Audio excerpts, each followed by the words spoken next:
दादा good evening. शाम हो गई काफी अब तो, है ना। चलो, सुन पा रहे हो आप लोग मुझे? मुझे लगता है मैंने आपका माइक ऑन नहीं किया है शायद।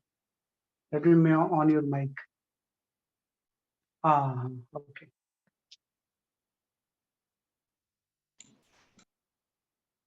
ओके, ठीक है, चलो तो। अरे किसने अमरीश पुरी की प्रोफाइल पिक्चर लगाई भाई? इतना अमरीश पुरी से कौन इंस्पायर्ड है? हैं? ठीक है, चलो। तो आज आपको जो कंटिन्यू करना है, लास्ट क्लास में हमने वेव ऑप्टिक्स स्टार्ट किया था, तो वेव ऑप्टिक्स को ही कंटिन्यू करते हैं हम इसमें। तो आज जो आपको पढ़ना है मेनली वेव ऑप्टिक्स में, you will have to study the interference experiment. है ना, क्या जो चीज आपको पढ़ना है, you will have to study the interference experiment.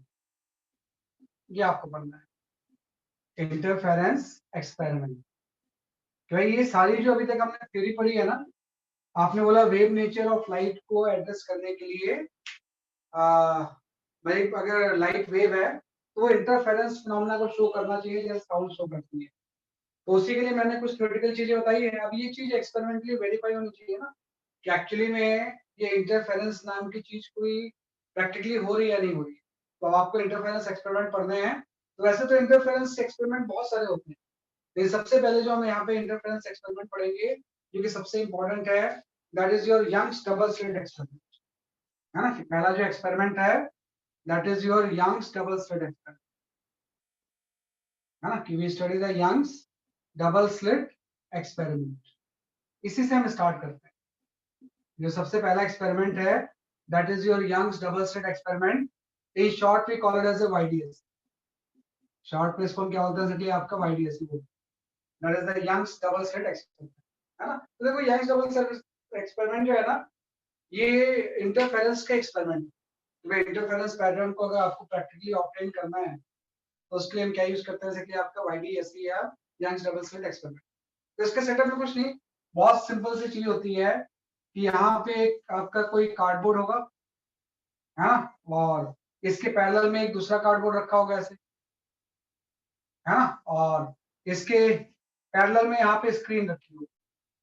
इस सेटअप में आपकी ये सारी चीजें होती है ना, भाई पहला आपका कार्डबोर्ड आ गया, दूसरा कार्डबोर्ड आ गया, और ये आपकी स्क्रीन है ना। ये जो चीज है वो क्या है, बेसिकली आपकी स्क्रीन है ना। इसमें हम स्लिट्स काटते हैं ऐसे।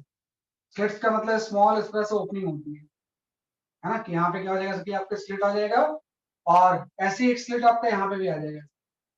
इसमें दो स्लिट्स आ जाएंगे और वो स्क्रीन आ जाएगा, है ना। तो बड़ा एक सरप्राइजिंग चीज होता है कि इसके सामने अगर मैं कोई सोर्स ऑफ लाइट रख दूं, है ना, किस तरह से आपका वाईडीएससी का मतलब ये हो गया कि अगर मैं यहाँ पे कोई सोर्स ऑफ लाइट रख दूं इसके सामने, है ना, तो बड़ा एक इंपॉर्टेंट फिनोमेना हम एड्रेस करते हैं कि अगर मैं यहाँ पे सोर्स ऑफ लाइट रखूँ ना, तो यहाँ पे स्क्रीन पे मुझे अल्टरनेट ब्राइट एंड डार्क बन जाते हैं।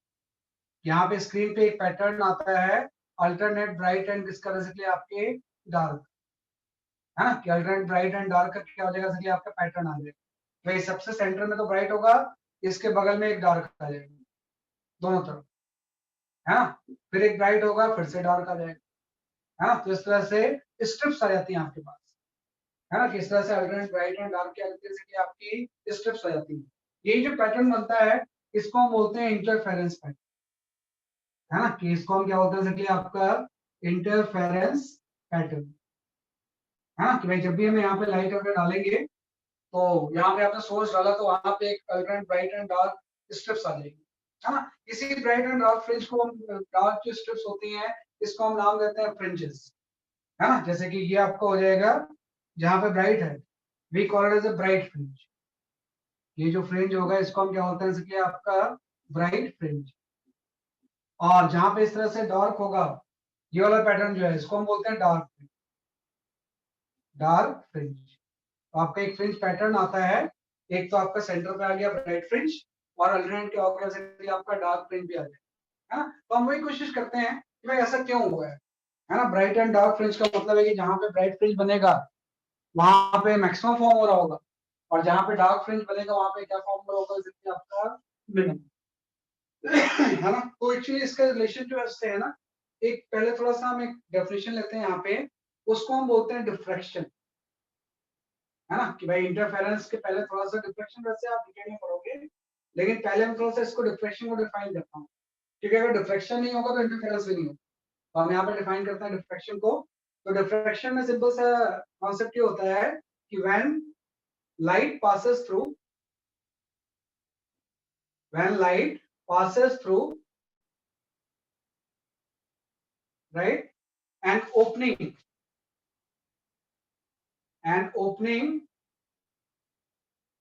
whose size is comparable to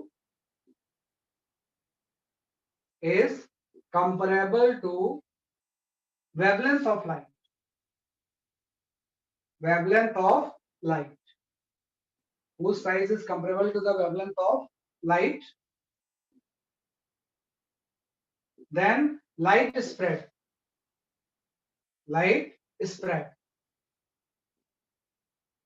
है ना, and this spreading action is known as a diffraction, and this spreading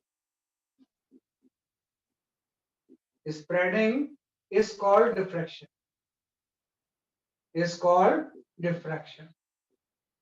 तो सिंपल से डिफ्रेक्शन की आपकी ये डेफिनेशन है ना। लेट मी थोड़ा सा मैच में है ना, इसी स्प्रेडिंग एक्शन को हम क्या बोलते हैं, इसलिए आपका डिफ्रेक्शन बोलते हैं।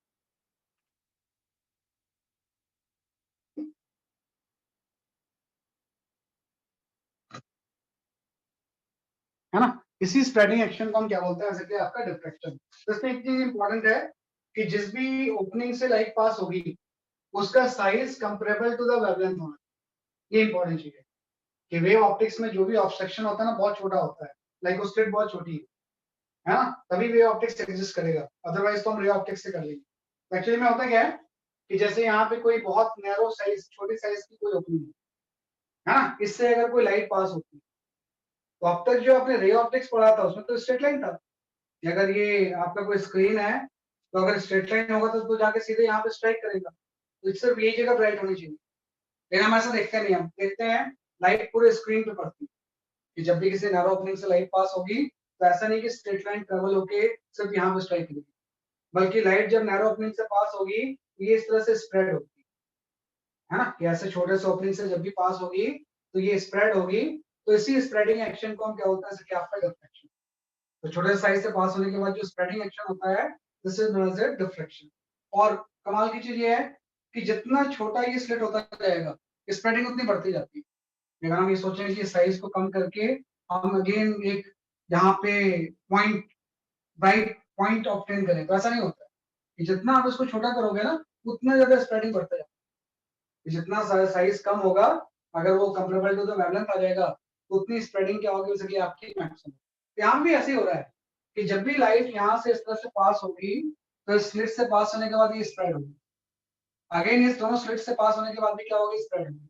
और जब ये स्प्रेड होंगे तो इस स्क्रीन के लोकेशन पे क्या होगा, जैसे कि आपके इंटरफेरेंस, है ना। जैसे इस स्लिट को मैं नाम देता हूँ, ये तो आपका कोई सोर्स ऑफ लाइट हो गया, है ना, ये आपका स्लिट एस हो गया, ये आपका हो गया S1 हो गया, ये S2 हो गया, है ना। डबल स्लिट से हम लाइट को क्या करते हैं, जैसे कि आपका स्प्रेड करते हैं।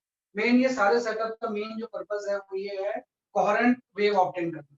और आपने पढ़ा था कि दो वेव जब भी कोहेरेंट होगी जब उसका अल्टीमेट सोर्स सेम हो, सेम सोर्स से जब लाइट ऑरिजिन होगी तो वो क्या होंगे, जैसे कि आपकी कोहेरेंट। तो ये तो इसका 3D सेटअप है। नॉर्मली हम इसका क्रॉस सेक्शन प्लॉट करते हैं। नॉर्मल केस में जब न्यूमेरिकल आप अटेम्प्ट करते हो तो हम इसका क्या ऑब्टेन करते हैं, जैसे कि आपका क्रॉस सेक्शन, है ना। एक्चुअली में होता क्या है कि इस तरह से आप इसको देख लो कि जब आप इसका क्रॉस सेक्शन इस तरह से प्लॉट करोगे, है ना, किस पूरे केस में इस तरह से अगर आप क्रॉस सेक्शन प्लॉट करो किसी सेटअप का, तो इस क्रॉस सेक्शन को हम इस तरह से ऑब्टेन कर सकते हैं कि जब आप इस तरह से क्रॉस सेक्शन ऑब्टेन करोगे तो क्या होगा कि आपका यहाँ पे पहली कार्डबोर्ड आ गई, इसमें एक नैरो स्लिट छोटी सी, यहाँ पे एक दूसरी कार्डबोर्ड आ गया, इसमें आपके दो स्लिट्स हो, है ना। और एक यहाँ पे आपका स्क्रीन, यहाँ पे क्या हो गया, जैसे आपका एक कोई इस तरह से वैसे कि आपका स्क्रीन हो गया, है ना। वापस बात है कि ये सोर्स हो गया, ये आपका हो गया S1, और ये आपका क्या हो गया, जैसे कि आपका S2, और ये स्क्रीन होगी। एक्चुअली में क्या होता है कि जब भी लाइट इससे पास होगी, है ना, तो लाइट आपकी इस तरह से स्प्रेड हो जाएगी। लाइट इस तरह से क्या होगा, जैसे कि आपकी स्प्रेड होगी। और अब ऐसी बात है कि हाईगेस्ट प्रिंसिपल ये तो बोलता था कि हर वेवफ्रंट से एक नई सोर्स की तरह एक्ट करता है। तो जब इससे पास होगी तो फिर से इंडिपेंडेंट सोर्स एक्ट करेगी, यहाँ से फिर से स्प्रेडिंग होगी, फिर से लाइट जो होगी वो क्या होगी, जैसे कि आपकी स्प्रेड करेगी ऐसे, है ना। किस तरह से लाइट क्या होगी, जैसे कि आपकी स्प्रेड करेगी। तो अब देखो कई जगह पे दोनों एक दूसरे से इंटरसेक्ट कर रही है ना। इंटरसेक्ट करने का मतलब सुपरपोजिशन तो होता है, इस तरह से फिर से स्प्रेड करेगी, तो कई जगह पे लाइट क्या होगी, इस तरह से इंटरसेक्ट कर रही है। तो जहां जहां इंटरसेक्ट कर रही है हर जगह पे इंटरफेरेंस होगा। ये दोनों कोहेरेंट फोर्स से जहां जहां इंटरसेक्शन होगा या सुपरपोजिशन होगा, वहां पे क्या होगा, जैसे आपका इस तरह से इंटरफेरेंस होगा। लेकिन वही चीज है कि यहाँ पे कोई मीडियम नहीं है ना, तो इसको हम ऑब्टेन नहीं कर सकते। भाई इंटरफेरेंस पैटर्न जो बनता तो हर जगह पे है, लेकिन कहीं पे मीडियम होगा तभी तो ऑब्टेन करेंगे। तो इसलिए जो पैटर्न आता है वो स्क्रीन पे, तो स्क्रीन पे हम देखेंगे तो इस तरह से alternate bright and dark fringe हम क्या करेंगे, ऑप्शन में। तो जैसे मैं क्रॉस सेक्शन बनाया ना, तो ऐसे हम यहाँ पे ब्राइट एंड डार्क फ्रिंज का सिंबल बना लेते हैं। हमें बोलते हैं कि ब्राइट फ्रिंज जो सेंटर में बनेगा, इसकी इंटेंसिटी मैक्सिमम होगी, है ना। तो ये इंटेंसिटी आपकी मैक्सिमम हो गई, आई मैक्स। आपने लास्ट क्लास में पढ़ा था कि आई मैक्स की वैल्यू क्या होगी। आई मैक्स की जो वैल्यू होगी वो आपकी हो जाएगी under root of I1 plus under root of I2, है ना, होल स्क्वायर। तो यहाँ पे तो आई मैक्स है, लेकिन ऐसा नहीं कि आई मैक्स ही होगा, हर जगह हर तरह की इंटेंसिटी होगी, depend on the phase difference. जहां पे वो डार्क मैंने बनाया है वहां पे बेसिकली आपका इस तरह से आई मिनिमम हो जाएगा। यहाँ पे इंटेंसिटी जो होगी वो क्या हो जाएगी, आपकी आई, है ना। वो एक चीज है कि सेंट्रल लाइन के बीच की हम बात कर रहे हैं, तो धीरे धीरे ग्रेडिंग होती है, ऐसा नहीं कि पूरा ब्राइट होगा। इसका जो सेंट्रल लाइन है वो सबसे ज्यादा ब्राइट होगा, धीरे धीरे ब्राइटनेस कम होती जाएगी और वो डार्क फ्रिंज में मर्ज हो जाएगा। यहाँ पे ऐसे ही है कि मैक्सिमम इंटेंसिटी आई, धीरे धीरे कम हुई और मिनिमम आ गया। और अब ऐसा दोनों तरफ ऐसा होगा, तो इस तरह से हम पैटर्न ऑब्टेन, है ना, कि इस तरह से क्या बन जाएगा, जैसे कि आपको एक इंटरफेरेंस पैटर्न आ जाएगा स्क्रीन के ऊपर। ये आई मैक्स हो गया, ये यहाँ पे आई मिनिमम, और आई मिनिमम की वैल्यू भी हम जानते हैं कि जो आई मिनिमम की वैल्यू होगी वो आपकी हो जाएगी √I1 माइनस √I2 का वंश, हाँ। √I1 एंड माइनस √I2 का क्या हो जाएगा, कि आपका होल स्क्वायर। बस एक चीज थोड़ा ध्यान रखना कि अगर इस केस में स्लिट की साइज सेम, ये दोनों स्लिट अगर आइडेंटिकल है ना, तो सिंपल सा हम बोल सकते हैं इस तरह से, if both slits are identical, both slits are identical, अगर ये दोनों आइडेंटिकल हैं, है ना। आइडेंटिकल का मतलब हो जाएगा कि I1 इक्वल टू जो होगा वो I2 के इक्वल होगा, और ये फर्दर इक्वल हो जाएगा किसी I0 के, है ना। कि अगर दोनों स्लिट आपके आइडेंटिकल हैं तो यहाँ से आ जाएगा, अगर आइडेंटिकल स्लिट्स हैं तो जो I मैक्स की वैल्यू होगी वो आपकी 4I0 हो जाएगी, और जो I मिनिमम होगा उसकी वैल्यू 0 हो जाएगी, है ना। कि दोनों स्लिट्स अगर आइडेंटिकल हैं तो I मैक्सिमम 4I0 हो जाएगा, और जो आपका I मिनिमम उसकी वैल्यू क्या हो जाएगी, 0 हो जाएगी। लेकिन यहाँ मैंने नहीं लिया I मैक्सिमम लिया, I मिनिमम 0 नहीं लिया। अगर I मिनिमम 0 होता तो यहाँ पे टच करते, है ना। जानना कि अदरवाइज तो ये होता है, लेकिन अगर दोनों स्लिट्स का साइज सेम है, आइडेंटिकल है, तो दोनों की इंटेंसिटी सेम होगी। इंटेंसिटी सेम होगी तो मैक्सिमम 4I0 हो जाएगा, मिनिमम की वैल्यू जो आएगी आपकी 0। तो ये आपका कोई यंग्स डबल स्लिट एक्सपेरिमेंट का सेटअप, वह इस तरह से पैटर्न बनेगा, आई मैक्सिमम, आई मिनिमम, और उसके लिए जो बहुत सारी इंटेंसिटी पॉसिबल है। अदर ना, ऐसा नहीं कि मतलब सिर्फ आई मैक्सिमम और मिनिमम होगा, अलग अलग इंटेंसिटी ग्रेडिंग होती जाएगी, धीरे धीरे कम होता जाएगा, फिर उसके बाद फिर से बढ़ता जाएगा, और इस तरह से वेरिएबल इंटेंसिटी का एक पैटर्न मिल जाए। इसी पैटर्न को हम क्या बोलते हैं, इंटरफेरेंस पैटर्न। तो ये तो जस्ट मैंने बात की है आपको यंग्स डबल स्लिट के एक्सपेरिमेंटल सेटअप की। ये जो सारी चीजें हैं, कौन सा सेटअप है, जैसे कि आपका एक्सपेरिमेंटल यहाँ पे सेटअप है। अब हम थोड़ा सा इसका मैथमेटिकल एनालिसिस करते हैं, है ना। मैथमेटिकल एनालिसिस का मतलब ये है कि हम ये जानना चाहते हैं कि जो मैक्सिमा या मिनिमा बनेगा उसकी पोजीशन क्या होगी। भाई मैथमेटिकल एनालिसिस का मतलब ये है कि आपको ये निकालना है कि what is the position of, है ना, कि where is the position of nth maxima, right, और मिनिमम, nth मैक्सिमा और मिनिमम। ये जो nth मैक्सिमा या मिनिमम बनेगा उसकी पोजीशन क्या होगी? nth मैक्सिमा का मतलब और मिनिमम का मतलब ये हो गया, ये सबसे सेंटर में बनता है ना, इसको हम सेंट्रल मैक्सिमम बोलते हैं। ये फर्स्ट मैक्सिमम हो जाएगा, ये सेकंड मैक्सिमम हो जाएगा, दोनों तरफ, है ना। ऐसे ही सेंटर में तो मैक्सिमम बन रहा है, ये फर्स्ट मिनिमम हो जाएगा और ये सेकंड मिनिमम हो जाएगा यहाँ पे। तो ये कितने ऑरिजिन से डिस्टेंस से बनेगा, इस ऑरिजिन से इसकी क्या डिस्टेंस होगी, उसकी पोजीशन निकालने के लिए आपको थोड़ा सा इसको मैथमेटिकली एनालाइज करना पड़ेगा। भाई जो फ्रिंजेस बन रहे हैं उसकी पोजीशन कहाँ पे होगी, उसको मैथमेटिकली एनालाइज करके हम निकाल सकते हैं भाई कितने मिलीमीटर या सेंटीमीटर पे ये चीज फॉर्म होगी, है ना। जैसे आप इसको नाम दे दो कि भाई ये वाला आपका हो गया फर्स्ट मैक्सिमम, है ना, कि ये फर्स्ट मैक्सिमम हो गया, ये सेकंड मैक्सिमम हो गया, दोनों तरफ। ये आपका फर्स्ट मैक्सिमम हो गया, ये आपका सेकंड मैक्सिमम हो गया। ऐसे ये आपका जो होगा ये फर्स्ट मिनिमम हो जाएगा, है ना, ये आपका सेकंड मिनिमम हो जाएगा, है ना। और ऐसे इंटरफ्रेंस पैटर्न बनते रहेंगे, है ना, कि अगर हम राइट लें तो बहुत सारे स्टेप्स पॉसिबल होंगे। तो इसकी पोजीशन एग्जैक्ट निकालने के लिए थोड़ा सा हम मैथमेटिकली सारी चीजों को एनालाइज करते हैं, और से इसका फॉर्मूला है। और जानना कि मैथमेटिकल एनालिसिस में इतना कुछ बनाने की आपको जरूरत नहीं, आपको सिंपल सा दो चीजों का यूज है, एक तो स्लिट 1 और दूसरा स्लिट 2। ये आपका हो गया S1 और ये आपका हो गया S2, यहाँ पे स्क्रीन, है ना। और दोनों कोहेरेंट ही होंगे क्योंकि अल्टीमेटली सोर्स तो सेम ही है।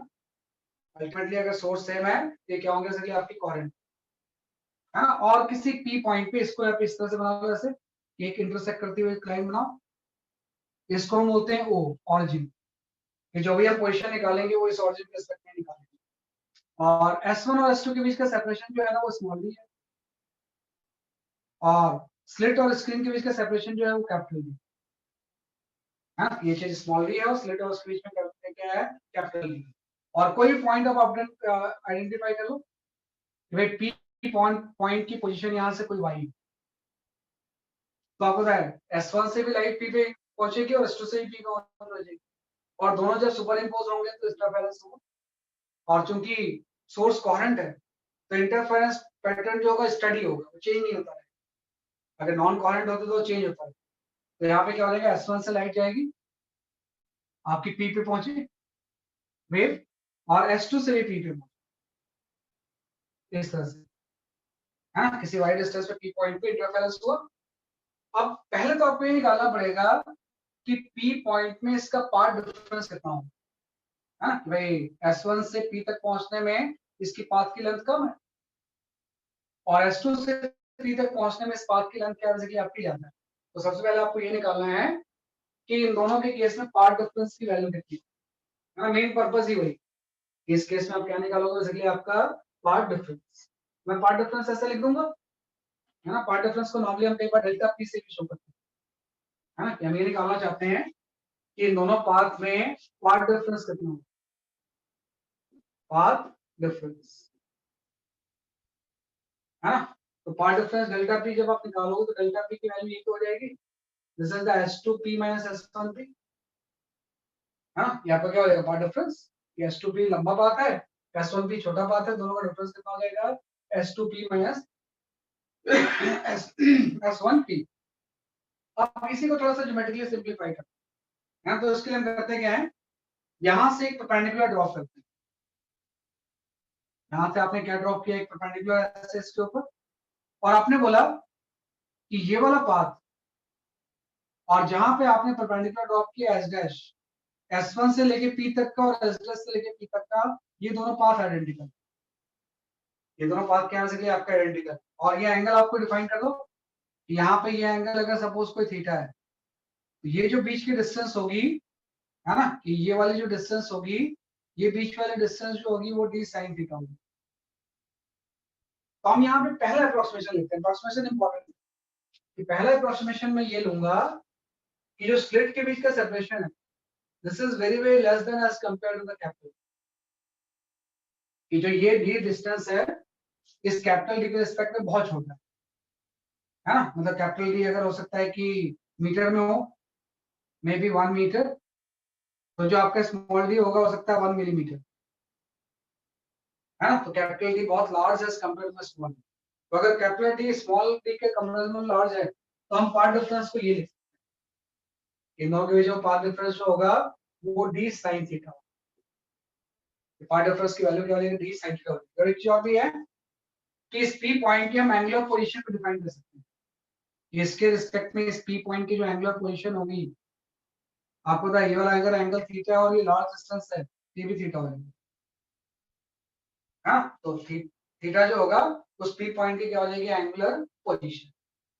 हाँ, तो अगर ये वाला एंगल थीटा है तो ये वाला थीटा ले लेंगे।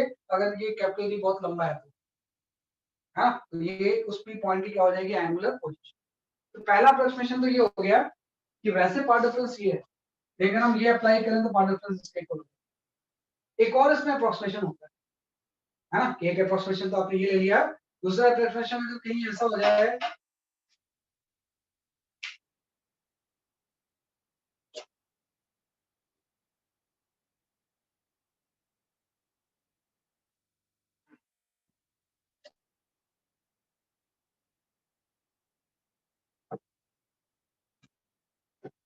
है ना, इस केस में अगर ऐसा हो जाए कि d is very very large as compare to the lambda, है ना, कि भाई d जो होगा अगर लैम्डा के रिस्पेक्ट में बहुत लार्ज हो जाए, है ना, वो होगा ही एक्चुअली।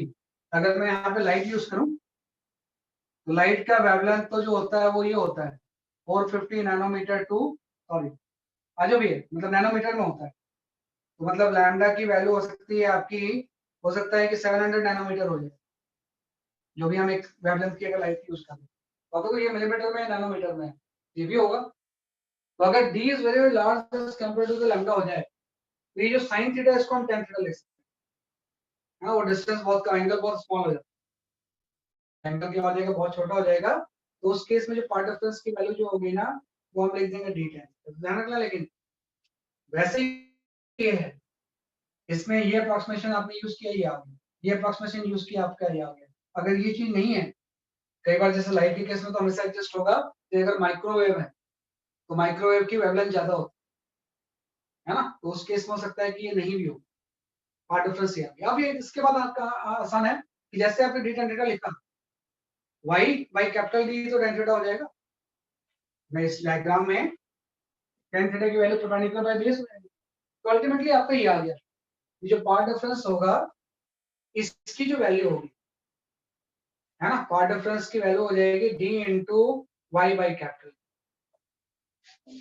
है ना। इसको ऐसे लिख दो, पार्ट डिफरेंस की जो वैल्यू होगी y into D by capital.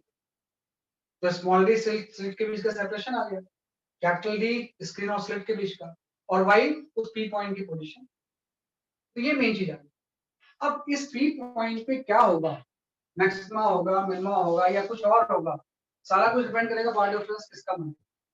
कल आपने पढ़ा था कि अगर ये पार्ट डिफरेंस किसी केस में ये पार्ट डिफरेंस अगर एन लैम्डा का मल्टीपल हो गया, या पार्ट डिफरेंस अगर हम लिख सकते हैं ऐसे कि पार्ट डिफरेंस अगर एन लैम्डा के इक्वल आ गया, तो वहां पे क्या चीज फॉर्म हो जाएगा, इसलिए आपका मैक्सिमम। अगर ये पार्ट डिफरेंस 0 के इक्वल हो गया, वहां पे सेंट्रल मैक्सिमम फॉर्म हो जाएगा। और अगर ये पार्ट डिफरेंस, है ना, लैम्डा बाई 2 का मल्टीपल हो गया, 2n minus 1 into lambda by, तो वहां पे मिनिमम फॉर्म हो जाएगा। तो पार्ट डिफरेंस जो भी आपने निकाला है अगर वो एन लैम्डा के इक्वल होगा, तो वहां पे जो चीज फॉर्म होगी वो nth मैक्सिमम हो जाएगा, nth मैक्सिमम फॉर्म हो जाएगा। अगर ये पार्ट डिफरेंस 0 के इक्वल होगा, पार्ट डिफरेंस 0 का मतलब है कि वो पे पार्ट डिफरेंस 0 हो जाएगा। अगर कोई लाइट ऐसे जाए यहाँ पे और एक यहाँ से जाए, ये दोनों पास सेम ही तो है, तो दोनों पास अगर सेम है तो पार्ट डिफरेंस 0 हो जाएगा। तो वहां पे सेंट्रल मैक्सिमम बनता है। तो सेंट्रल मैक्सिमम वहां बनता है जहां पार्ट डिफरेंस की वैल्यू क्या होती है, 0। तो वहां पे क्या चीज बन जाएगा, सेंट्रल मैक्सिमम, है ना। और पार्ट डिफरेंस अगर इसके इक्वल हो जाएगा तो वहां पे क्या चीज फॉर्म हो जाएगा, nth मिनिमम। तो आपने ज्योमेट्रिकली ये सारे प्रोफेशन लेके पार्ट डिफरेंस इसके इक्वल आ गया। अगर ये चीज इसके इक्वल होगी तो वहां पे मैक्सिमम फॉर्म होगी, अगर ये चीज इसके इक्वल होगी तो सेंट्रल मैक्सिमम फॉर्म होगा, अगर ये चीज इसके इक्वल होगी तो क्या चीज फॉर्म हो जाएगा, nth मिनिमम फॉर्म हो जाएगा। तो अगर मुझे ये निकालना है कि what is the position of nth maximum, है ना, अगर मुझे ये निकालना है कि पोजीशन ऑफ nth मैक्सिमम कहाँ पे होगा, if I wish to calculate where is the position of nth maximum, है ना, कि जो position of the nth maximum होगा वो क्या होगा, ये position of the nth maximum निकाल लेंगे। तो position of the nth maximum निकालने का मतलब है कि y into small d by capital D जो होगा ये किसके इक्वल हो जाएगा, n लैम्डा, है ना, तो वहीं पे तो मैक्सिमम फॉर्म होगा। तो यहाँ से position of the nth maximum आपकी है n lambda d by small, ये आपका गया फॉर्मूला। जहां पार्ट डिफरेंस 0 पुट करेंगे तो y की वैल्यू 0 हो जाएगी, मतलब सेंट्रल मैक्सिमम ओरिजिन पे पास हो। Position of the nth minimum अगर मुझे निकालना है कि where is the position of nth minimum, वह nth मिनिमम कहां पे फॉर्म हो, उसका अगर मैं क्वेश्चन निकालूं, वही जो चीज था जो आपने y into small d by capital D लिखा था, इसको आप पुट कर दोगे 2n - 1 into लैम्डा by 2, है ना, तो ultimately position of the nth minimum का फॉर्मूला यहां से आ जाएगा कि y इक्वल टू आपका आ जाएगा 2n - 1 into lambda into capital D by 2, है ना, ये आपका position of the nth minimum आ गया, ये आपका position of the nth maximum, और सेंट्रल मैक्सिमम तो सेंटर पर होगी। तो इस फॉर्मूला से कहां वो बन रहा है, कौन सा मैक्सिमम, उसकी एग्जैक्ट डिस्टेंस हम निकाल सकते हैं, उसकी क्या लोकेशन है, कहां पे वो बन रहा है, उसके हम क्या निकाल सकते हैं, बेसिकली आपकी लोकेशन। तो ये पैटर्न ऐसे बनेंगे, है ना, इस तरह से इंटरफेरेंस पैटर्न बन जाएंगे, है ना, तो आपके कहाँ एग्जैक्टली बन रहा है उसको हम इससे क्या कर सकते हैं, जैसे कि आपके कैलकुलेट, है ना, जैसे कि अगर मुझे निकालना है फर्स्ट मिनिमा कहाँ बनेगा, तो फर्स्ट मिनिमा के लिए n की वैल्यू में 1 पुट कर दूंगा यहाँ पे। तो जब मैं n की वैल्यू यहाँ पे 1 पे पुट करूंगा तो ये जो डिस्टेंस होगी ये lambda into capital D by 2D हो जाएगी। अगर मुझे फर्स्ट मैक्सिमा निकालना है यहाँ मैं n पुट कर दूंगा 1, तो फर्स्ट मैक्सिमा की जो पोजीशन होगी आपकी हो जाएगी lambda capital D by small d, सो है ना, दोनों तरफ, है ना, कि जितनी ये डिस्टेंस ऊपर होगी उतनी नीचे भी एक मिनिमा बन जाएगा, ये आपको हो जाएगा lambda capital D by 2D, है ना, ऐसे आपका यहाँ पे आ गया इस तरह,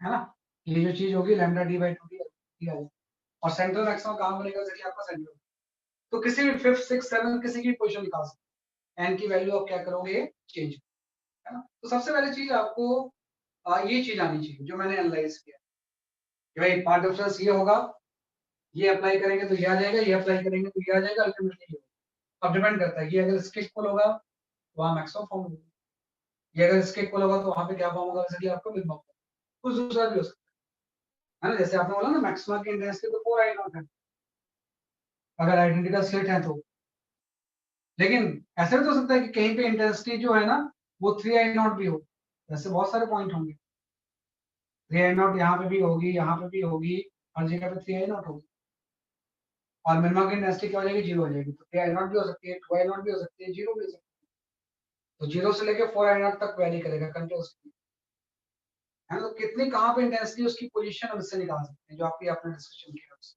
है ना, ये आपको सीखना है ना, ये हम निकाल सकते हैं।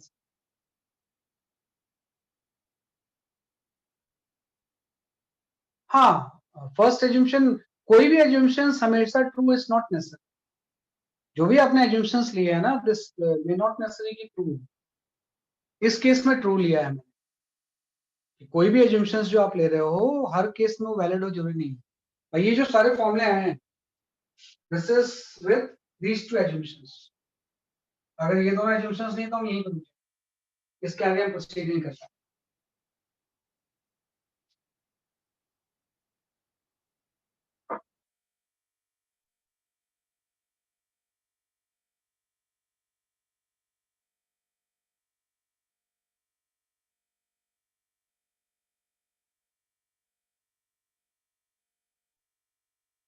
है ना, ये हम कर सकते हैं।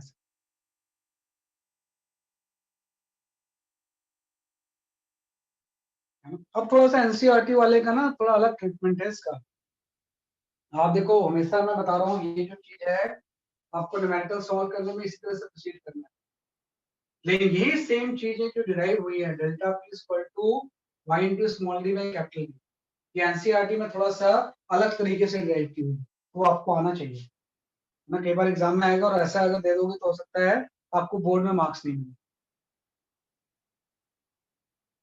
तो वो मेथड भी अभी मैं आपको बताता हूँ कि भाई एनसीईआरटी में इसका ट्रीटमेंट कैसा है। तो हमेशा एनसीईआरटी की ट्रीटमेंट भी ध्यान रखना है ना, वो भी काफी ठीक होती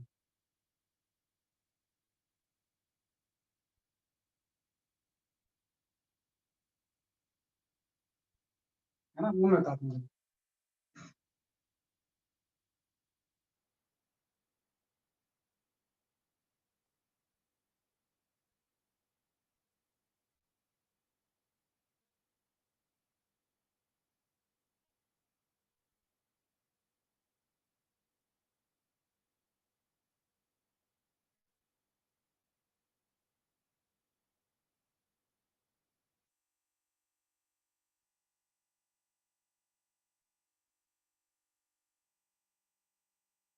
ठीक है, चलो मैं एनसीईआरटी की ट्रीटमेंट आपको बताता हूँ कि डेरिवेशन ऑफ,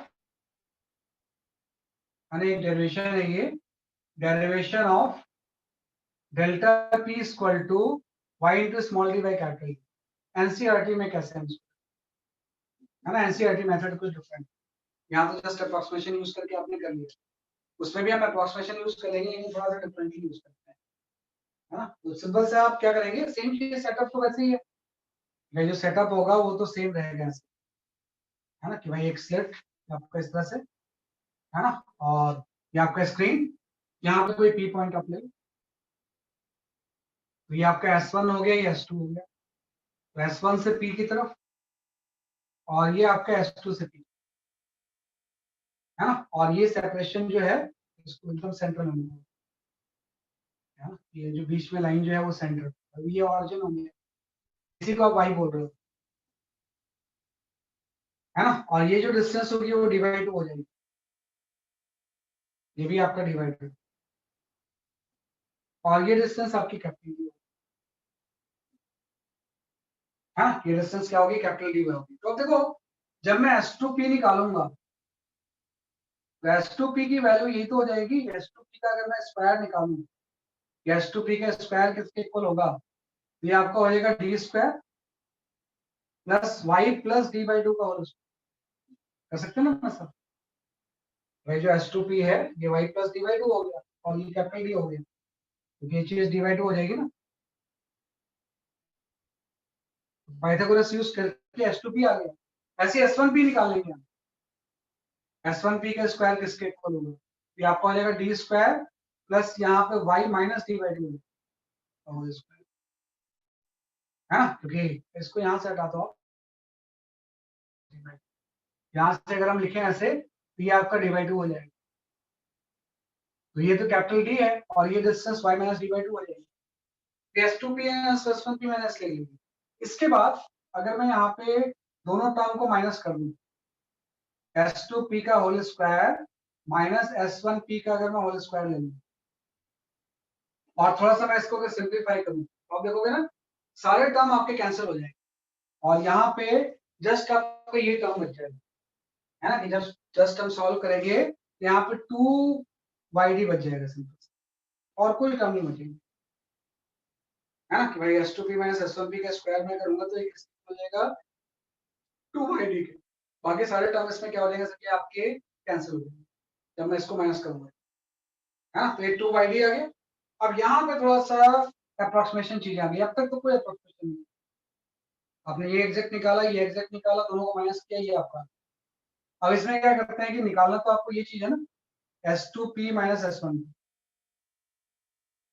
तो मैं इसको ऐसा लिख सकता हूँ 2y डी, और ये वाला टर्म का जो प्लस वाला टर्म था उसको यहाँ लिख दिया मैंने, S2P प्लस S1, हाँ कि भाई इसको अलग करके स्प्लिट करके माइनस वाला टर्म को यहाँ पे रखा और प्लस वाला टर्म यहाँ पे रख दिया। अब यहाँ पे थोड़ा सा एक अजीब सी चीज है आपका, यहाँ पे इसने बोला हुआ है कि जो S2P प्लस S1P जो होगा ये अप्रोक्सीमेटली इक्वल हो जाएगा twice of capital D, provided, वही जो मैंने अप्रोक्सीमेशन लिया उसको यूज करें, provided capital D is very very large as compare to this. अगर ऐसा होगा तो 2D के इक्वल हो जाएगा। और इसको करने के लिए एनसीईआरटी ने कुछ डाटा का सपोर्ट किया, कुछ डाटा के थ्रू आता है, डाटा एनालिसिस, कुछ डाटा लेके, है ना, उसको सॉल्व किया है। जैसे कैपिटल डी सपोज इसके 1 मीटर ले लिया और ये स्लिट जो होगा कुछ मिलीमीटर में ले लिया, तो अल्टीमेटली जब ये चीज हम निकालेंगे ना, S2P प्लस S1P, भाई जैसे यहाँ पे आपने प्लस किया है वैसे मैं माइनस भी तो कर सकता था अंडर रूट लेके, है ना। तो जब मैं S2P प्लस S1P निकालूंगा तो अल्टीमेटली किसको हो जाएगा, ट्वाइस ऑफ डी के इक्वल, है ना, कि अल्टीमेटली इसको सॉल्व करके आता है आपका ये S2P माइनस S1P जो होता है अल्टीमेटली जो आता है वो ट्वाइस डी के ऑलमोस्ट इक्वल आया। हाँ, तो डाटा सपोर्ट किया हुआ, एक बार एनसीईआरटी वापस को देखते हैं। मतलब यहाँ तक तो सब चीजें सेम थी, ये इसके इक्वल आ गया और ये चीज 2D के इक्वल है, तो अल्टीमेटली आपको वही चीज आ गया, ये पार्ट डिफरेंस है और ये twice of Y D by twice capital D आ गया, तो 2 कैंसिल हो गया, Y into small D by capital, वही चीज आ गई जो मैंने यहाँ से निकाला, है ना। ये आने के बाद बाकी सारी चीज तो सेम है। तो कई बार एनसीईआरटी की बुक में इस फॉर्म में दिया हुआ है, हाँ, तो उसको भी आप थोड़ा सा समझना कि किस तरह से हो गया, अदरवाइज तो ये भी ठीक है, इसमें कोई गलती नहीं है।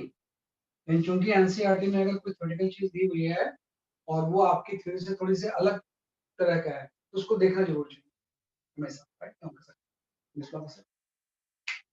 है ना। मेन आपका कॉन्सेप्ट इसी में।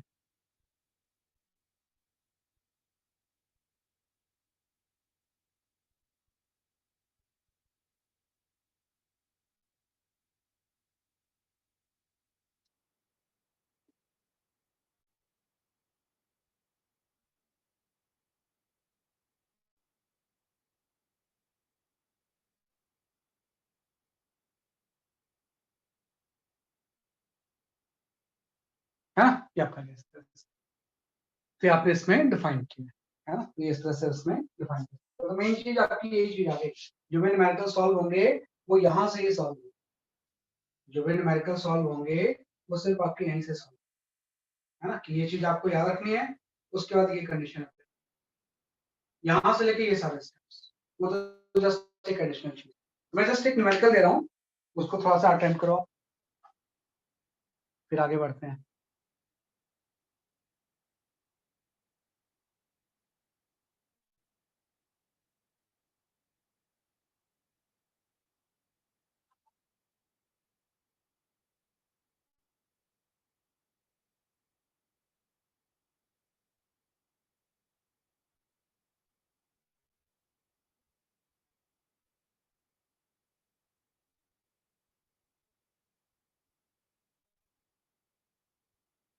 ओके, हाँ, ये क्वेश्चन एक सॉल्व कर सकते हैं, तो ट्राई करो जरा सा।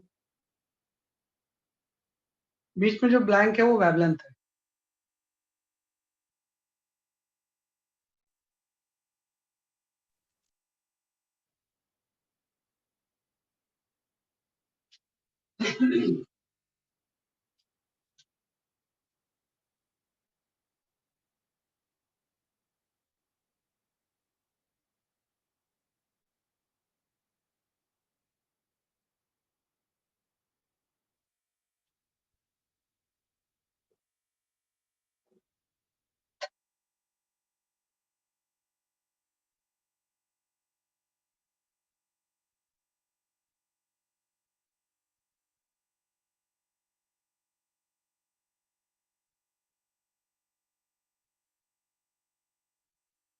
स्मॉल डी 1 मिलीमीटर है, कैपिटल डी 1 मीटर है और वेवलेंथ 600 नैनोमीटर, मतलब सारे अप्रोक्सीमेशन आपके पूरे, मतलब मेन फॉर्मूला आप यूज कर सकते हो।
ओके, लेट मी चेक कुछ आंसर्स मेरे पास आए हैं।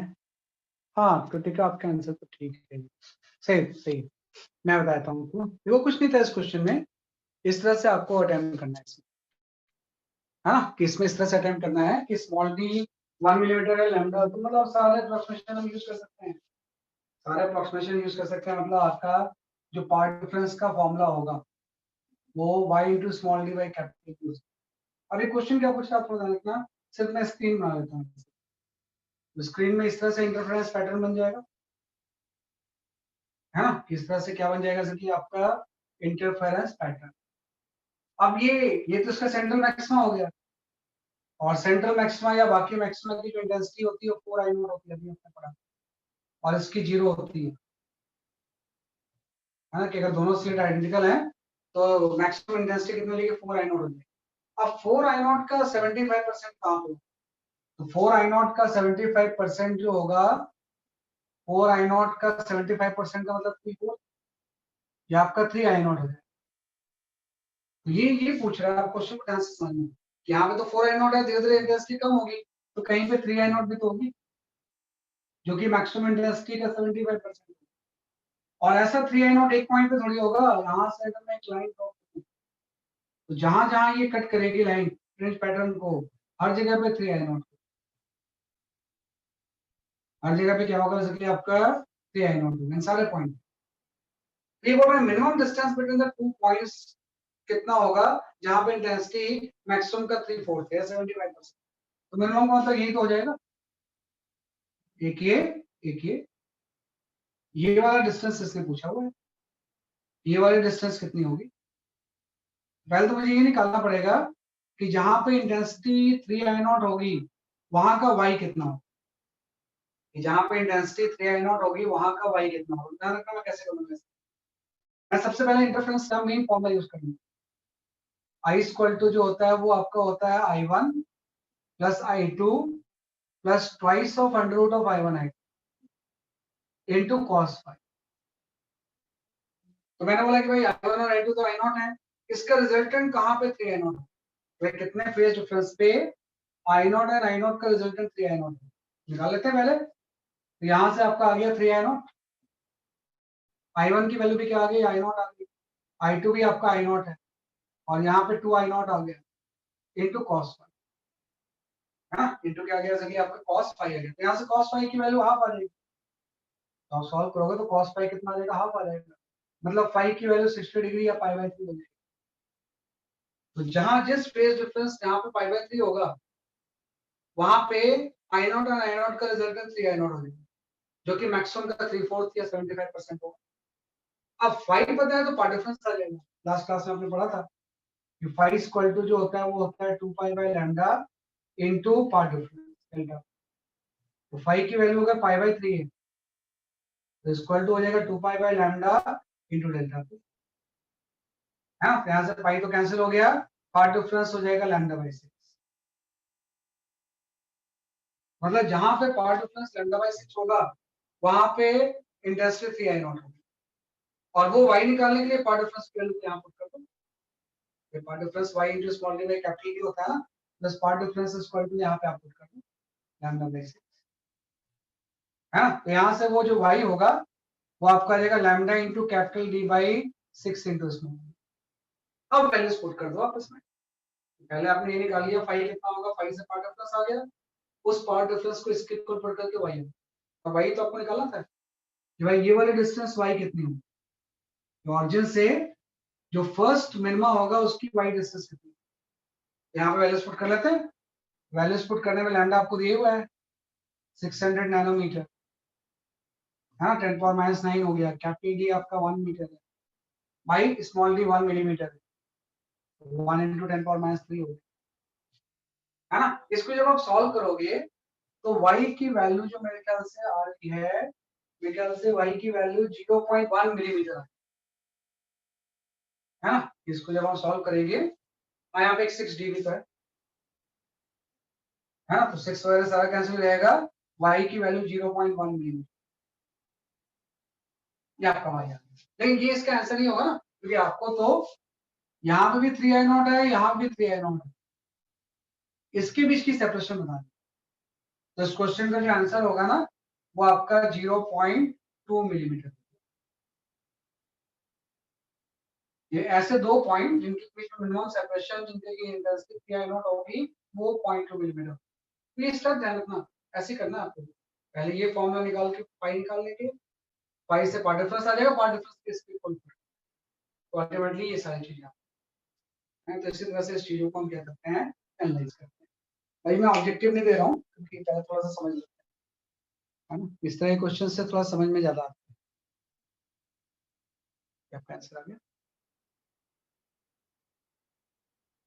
देख लो आप इसे।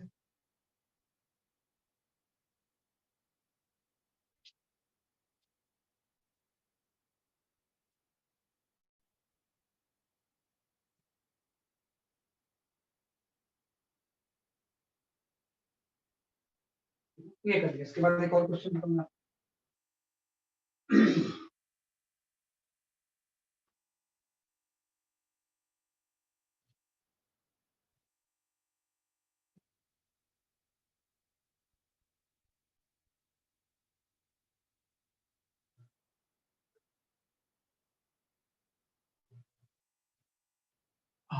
इसके बाद एक भी क्वेश्चन इंपॉर्टेंट होता है।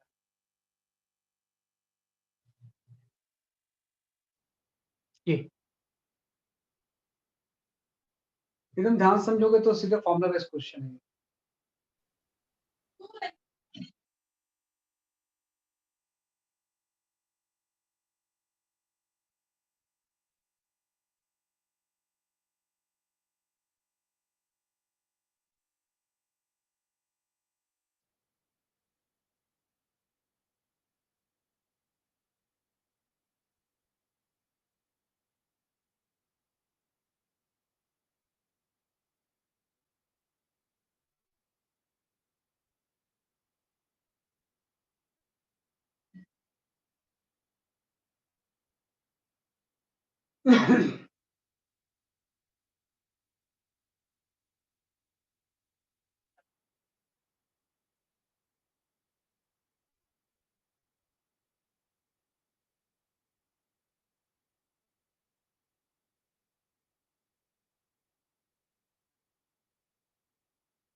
Ninth bright fringe second dark fringe से इतने डिस्टेंस पे है on the same side and find the wavelength of the light.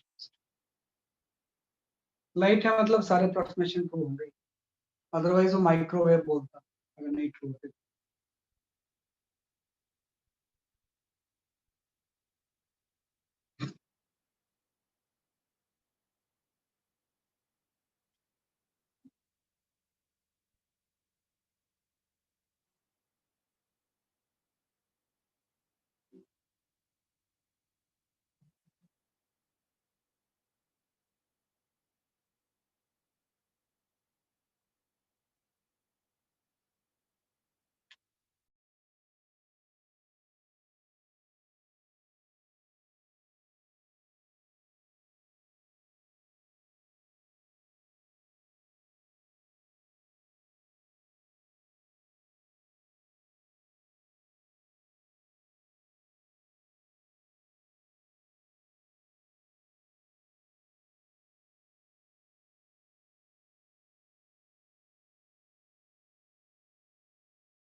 हाँ, विदुषी, कृतिका, निमिषा, आपके आंसर सही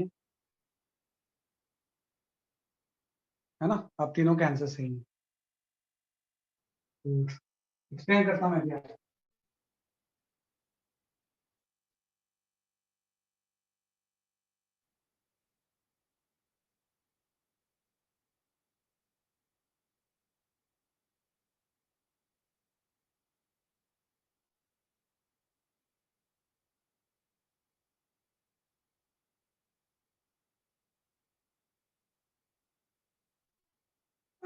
तब मैं एक्सप्लेन करता हूँ। सही बता रहे हैं आप आंसर। जो मेरे पास आंसर है ना, वो 5000 टर्म स्ट्रॉन्ग है। तो आपने सही आंसर दिया है किसी भी टर्म्स में, है ना? मेरे पास जो आंसर दिया हुआ है दैट इज द 5000 टर्म्स। तो आप इसको नैनोमीटर या किसी में दे रहे हो, आपके आंसर से देखो कुछ नहीं दिया था इस क्वेश्चन में, सिंपल सा आपका ऐसे डायग्राम है ना। इसने बोला था कि separation between the second dark and ninth bright fringe के बीच का 7.5 मिलीमीटर है ना। तो वेवलेंथ कितनी हो? तो आप सबसे पहले फॉर्मूला लगा लो कि भाई जो है ना डार्क फ्रिंज होती है उसकी पोजीशन क्या होती है, 2n minus 1 into lambda capital D by 2 D होता है ना। तो यहाँ से अगर मैं उसकी पोजीशन y1 ले लूँ तो n की जगह पे 2 पुट कर दूंगा, तो यहाँ से आपका 3 lambda capital D by 2 D. ऐसे फिर नाइन्थ ब्राइट फ्रिंज का जो पोजीशन होती है वो आपकी होती है n lambda capital D by small. Ninth है तो y2 की वैल्यू आ जाएगी 9 लैम्डा डी बाई स्मॉल। जो नाइन्थ ब्राइट फ्रिंज है वो इतना डिस्टेंस से बनेगा और जो सेकंड डार्क फ्रिंज है वो इतना डिस्टेंस से बनेगा। दोनों के बीच का सेपरेशन आपको 7.5 मिलीमीटर मिलेगा। दोनों को माइनस कर दो, 9 lambda D by small D minus 3 lambda capital D by is 7.5। हाँ, तो बस बाकी सारे डाटा तो आपको पता ही है। तो इससे जो लैम्डा की वैल्यू आएगी वो 5000 आर्मस्ट्रॉन्ग। हाँ, तो ये तो सीधे फॉर्मूला बेस्ड क्वेश्चन। भाई यहाँ पे ये बन रहा है, यहाँ पे ये बन रहा है, इसके बीच का सेपरेशन अगर ये है तो वेवलेंथ ऑफ द लाइट जो आपने यूज किया होगा वो कितना होगा, हम इजिली कैलकुलेट कर सकते हैं इसे, है ना। फिर आपका आंसर आ जाएगा। इस तरह से यू कैन सॉल्व इट। हाँ, किसको हम क्या कर सकते हैं, इसके लिए आपका सॉल्व कर सकते हैं। हाँ, तो इसको हम क्या करेंगे, इस तरह से solve wavelength of the light, है ना। ये आपका गैस आपका। चलो सर एक और कुछ। क्वेश्चन में 9 दिया हुआ है, तो अगर हम सेंटर वाले से काउंट करना शुरू करें तो n की वैल्यू 8 डालेंगे। नहीं नहीं, सेंट्रल को इंक्लूड नहीं करते हैं। अच्छा, सेंट्रल के बाद वाला 1 से स्टार्ट होता है। सेंट्रल वाले तो अलग हो गया ना, सेंट्रल मैक्सिमा तो एक अलग चीज हो गई। सेंट्रल मैक्सिमा अलग हो गया। सेंट्रल मैक्सिमा में एन काउंट नहीं होता है। फॉर्मूला में एन इक्वल टू 0 से स्टार्ट होता है। ये जो फॉर्मूला होता है ओके ना, सर। ये वाला formula, इस फॉर्मूले में एन की वैल्यू आप 0 से स्टार्ट करोगे। तो इस तरह से आएगा। तो 9 ही पुट करेंगे इसमें। सेंट्रल मैक्सिमा तो एक अलग चीज होगी जहां पे पार्ट डिफरेंस 0 है, उसके अलावा हम बात कर रहे हैं ना। एक माइक्रोवेव का क्वेश्चन लेते हैं। इस सब में ना फॉर्मूला वैलिड है, इस केस में हो सकता है फॉर्मूला वैलिड नहीं। ये आ गया आपका एक आंसर। ये सही क्वेश्चन है एक। I can go for this question.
हाँ सही आंसर आ रहा है ऑलमोस्ट आपका, का ठीक है आंसर आ रहा है, लेकिन थोड़ा सा और मैं इसको एक्सप्लेन करता हूँ इस क्वेश्चन को ना, बहुत सारी चीजें और भी मुझे बतानी है इस क्वेश्चन में आपको। Explain this question. देखो पहली बात तो क्वेश्चन ये दिया हुआ है कि 3 मिलीमीटर है और कैपिटल डी 1 मिलीमीटर है, मतलब ये अप्रोक्सीमेशन भी वैलिड है, ये वैलिड है। अगर ये वैलिड है तो पार्ट डिफरेंस हम ले सकते हैं डी साइन डी,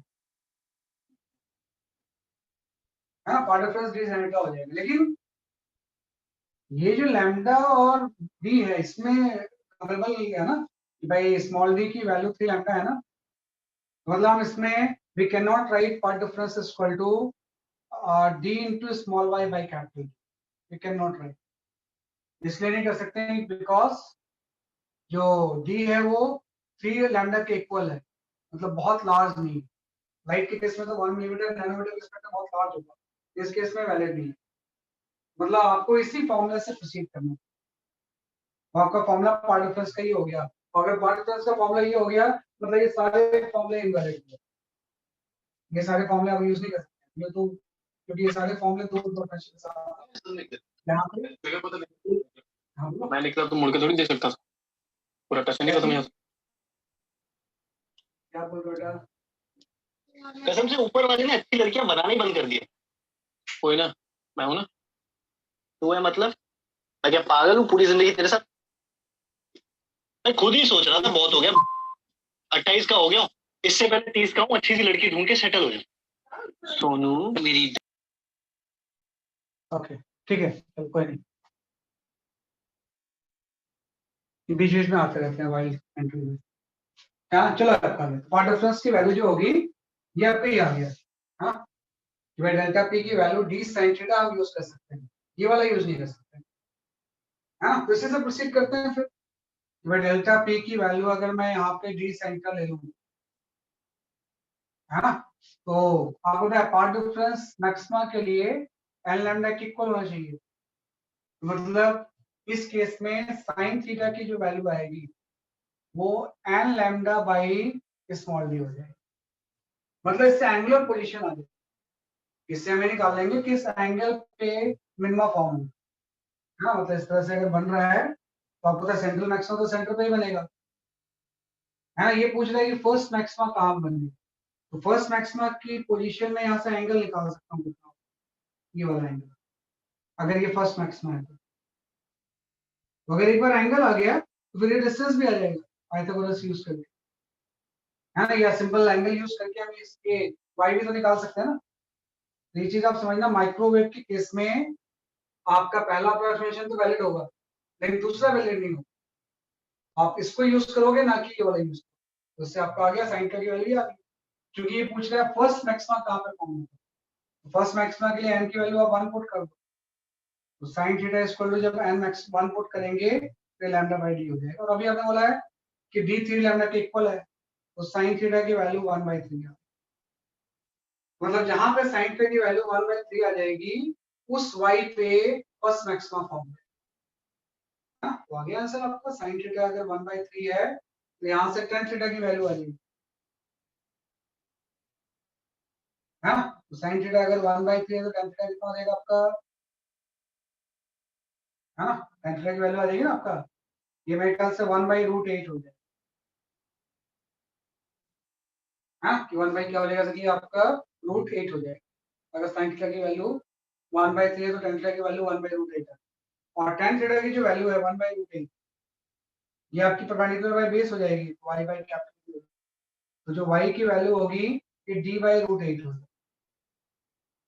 है ना। और d की वैल्यू 100 सेंटीमीटर दिया हुआ, 100/√8 करके निकालो, हम चेक करो कितना है आपका 100/√8 सेंटीमीटर, हाँ तो इससे आपका आंसर आ जाएगा। हाँ इससे हम आंसर क्या कर सकते हैं, इसके आपको कैलकुलेट कर सकते हैं। ये जानते हैं किस तरह से मैनेज है ना।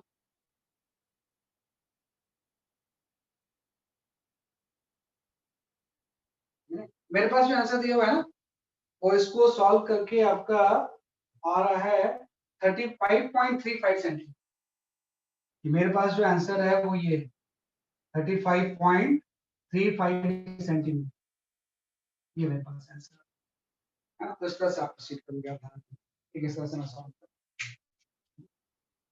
35.35 सेंटीमीटर है ना। इसी में थोड़ा सा एक इम्पोर्टेंट चीज आता है कि देखो जब लाइट यूज करते हैं ना तो बहुत सारे मैक्सिमा एंड मिनिमा फॉर्म होते हैं, है ना। कि जब आप इसमें लाइट यूज करोगे तो बहुत सारे मैक्सिमा या मिनिमा क्या होंगे, जैसे कि आपके फॉर्म होंगे। लेकिन जब हम माइक्रोवेव यूज करेंगे तो number of maxima and minima निकाल सकते हैं, है ना भाई। In case of microwave you can find out number of maxima और minima form on the screen, है ना भाई। वो हम निकालना सीखते हैं। इन केस ऑफ माइक्रोवेव, है ना, we can find out numbers of maxima or minima form on screen, minima form on screen, ये निकाल सकते हैं इस केस, है ना। ऐसे सॉल्व करेंगे। आप लोग ध्यान दो, इस केस में आपको d = 3 लैम्डा दिया हुआ है ना, तो मैं निकालना चाहता हूँ कितने नंबर ऑफ मैक्सिमा फॉर्म हो। तो अभी आपने पढ़ लिया कि भाई इस केस में पार्ट डिफरेंस d सेंटर हो जाएगा, और d सेंटर जब n लैम्डा के इक्वल होगा तो मैक्सिमम फॉर्म होगा। यहाँ से साइन थीटा जिस एंगल पे मैक्सिमम फॉर्म होगा वो निकाल सकते हैं n लैम्डा बाय स्मॉल, है ना। तो 1 बाय 1 मैं देखता हूँ। अगर मैं ये निकालना चाहूँ फर्स्ट मैक्सिमम कहाँ पे बनेगा, पहले मैं n = 1 ट्राई करता हूँ। n = 1 ट्राई करूंगा तो साइन थीटा की जो वैल्यू आएगी वो 1/3 आ जाएगी, अभी जो आया था।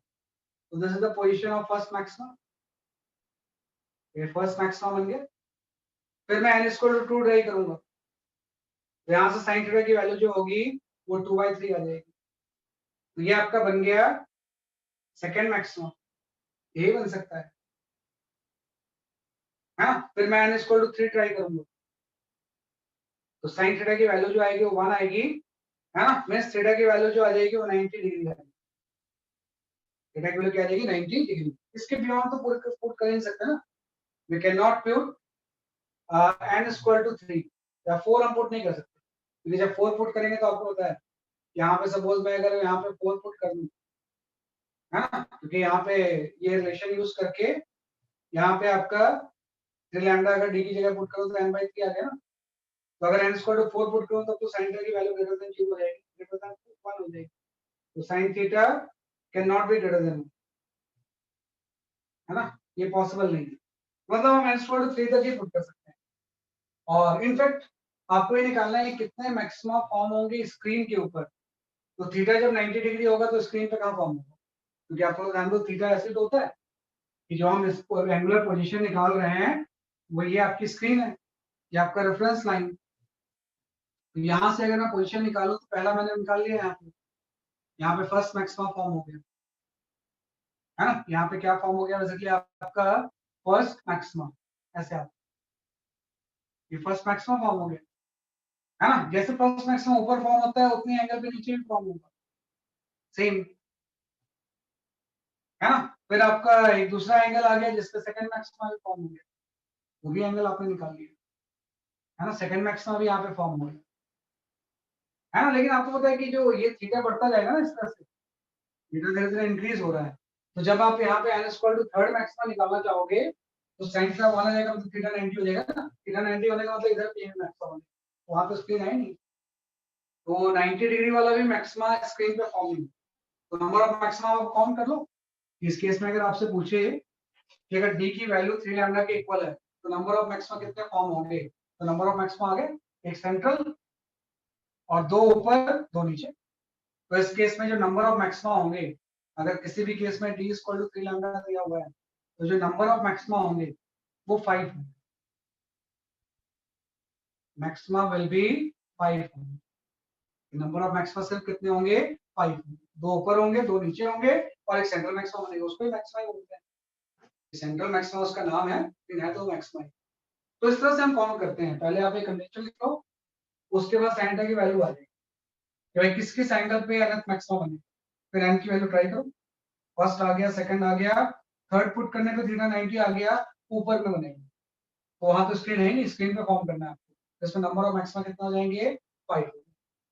ऐसे ही अगर मुझे नंबर ऑफ मिनिमा निकालना है, नंबर ऑफ मैक्सिमा तो इसमें 5 है, इस केस में नंबर ऑफ मिनिमा कितने फॉर्म है, तो उसके लिए सेम जो चीज था आपका path difference d sin theta, इसको आप इक्वल पुट कर दोगे 2n - 1 into लैम्डा,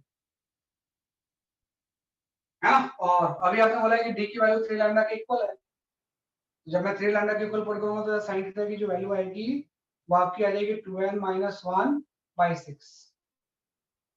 अब इसमें भी ट्राई करते हैं। तो इसमें सबसे पहले हम n इक्वल टू 1 से ट्राई करते हैं। n इक्वल टू 1 जब पुट करेंगे तो sin थीटा की वैल्यू 1/6 आ जाएगी, मतलब पहला मिनिमा का एंगल sin इनवर्स 1/6 हो जाएगा दोनों साइड। फिर हम ट्राई करेंगे n इक्वल टू 2, 2 पुट करेंगे तो यहाँ से sin थीटा की जो वैल्यू आएगी वो आपकी हाफ आ जाएगी, है ना। sin थीटा की वैल्यू कितनी आने से आपकी हाफ आ गई, मतलब 30 डिग्री का बनेगा, है ना। तो sin थीटा की वैल्यू आपकी 2 पुट करोगे तो यहाँ पे sin थीटा आ गया, मतलब ये वाला होगा, ये दोनों का 30 डिग्री का एंगल होगा। फिर n इक्वल टू हम 3 ट्राई करते हैं, तो sin थीटा की जो वैल्यू होगी वो आपकी 5/6 हो जाएगी। ये भी सही है, 1 से तो कम ही है ना, मतलब एक और मिनिमा यहाँ भी फॉर्म होगा, ये भी फॉर्म होगा, ये भी फॉर्म होगा, ये भी फॉर्म होगा, ये भी फॉर्म होगा और ये भी फॉर्म होगा, दोनों तरफ ये सारे मिनिमा फॉर्म होंगे। इसके बियॉन्ड नहीं पुट कर सकते, we can not n equal to, हम यहाँ पे we can not put the 4, तो 4 पुट करेंगे तो 7/6 हो जाएगा और फिर 1 से तो आप यहाँ पे देख लो कि इस केस में नंबर ऑफ मैक्सिमा तो 5 ही है, 1 2 3, है ना, 2 ऊपर 2 नीचे, लेकिन नंबर ऑफ मिनिमा इसमें ज्यादा है, 3 नीचे और 3 ऊपर, है ना। तो इस केस में जो नंबर ऑफ मिनिमा होंगे वो 6 होंगे, numbers of minima will be 6,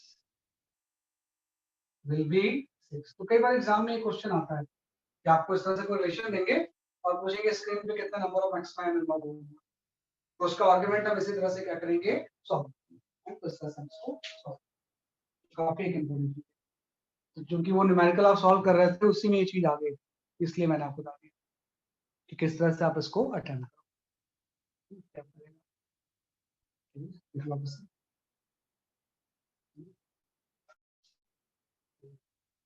ठीक है, that is all for today. Keep on giving test.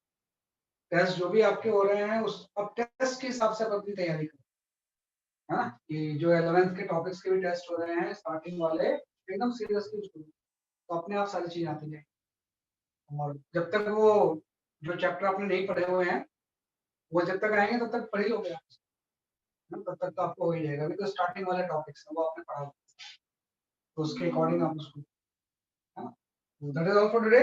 Next class में वाईडीएससी के डिस्कशंस करेंगे। वाईडीएससी के कुछ अलग अलग पॉइंट्स होते हैं, बहुत सारे 7-8 पॉइंट्स हैं, उसके डिस्कशन पॉइंट्स होते हैं, है ना। तो वो हम वाईडीएससी को ही नेक्स्ट क्लास में, that is all for today. Bye bye.